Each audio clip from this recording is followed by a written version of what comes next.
सो अब quadratic equation के अंदर नेचर कैसे फाइंड कर सकते हैं। Suppose 7x² minus 6x minus 1 is equal to 0। तो ये एक क्वाड्रेटिक इक्वेशन है। यहाँ पर a कितना होगा जो 7 है, और b कितना होगा जो कि -6 है, और c कितना होगा जो कि -1 है। क्योंकि किसी भी क्वाड्रेटिक इक्वेशन की general form ax² plus bx plus c के फॉर्म में होता है। तो यानी जो हमारा x² का कोफिशिएंट होता है उसे हम कहते हैं a, और जो x का होता है उसे b, और जो कांस्टेंट नंबर है वो c। यानी हमारे पास a, b और c मिल चुका है। तो यहाँ पर हमारे पास एक टर्म है डिस्क्रिमिनेंट, जिसका फॉर्मूला होता है क्या, b² माइनस 4ac।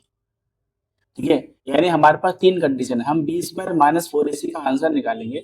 अगर b² माइनस 4ac का आंसर इक्वल टू 0 आ सकता है या तो, ठीक है, b² माइनस 4ac का आंसर ग्रेटर देन 0 आ सकता है, या b² माइनस 4ac का आंसर लेस देन 0 आ सकता है।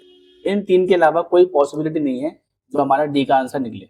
ठीक है, अभी b² माइनस 4ac का आंसर जैसे मैं इस क्वेश्चन के अंदर करके देखता हूँ यहाँ पर। ठीक है, मैं निकालता हूँ डी। फॉर्मूला क्या है, b² माइनस 4ac। तो हमें इसका ऐसे आंसर निकालना होगा।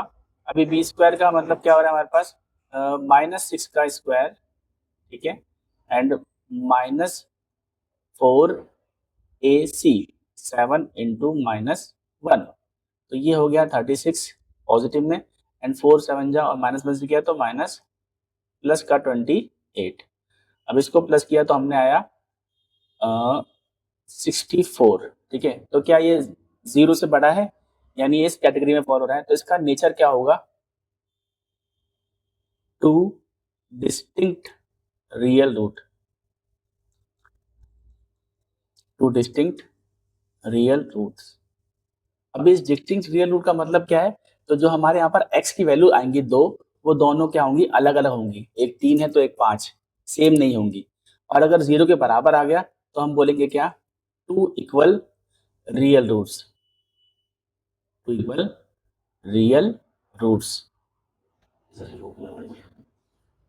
ठीक है, यानी दो दो आंसर जो हमारे आने वाले हैं किसी भी क्वाड्रेटिक इक्वेशन में, जो x के दो आंसर आते हैं अल्फाबेटिक जिसे बोलते हैं चैप्टर 2 में, वो दोनों आंसर इक्वल आएंगे।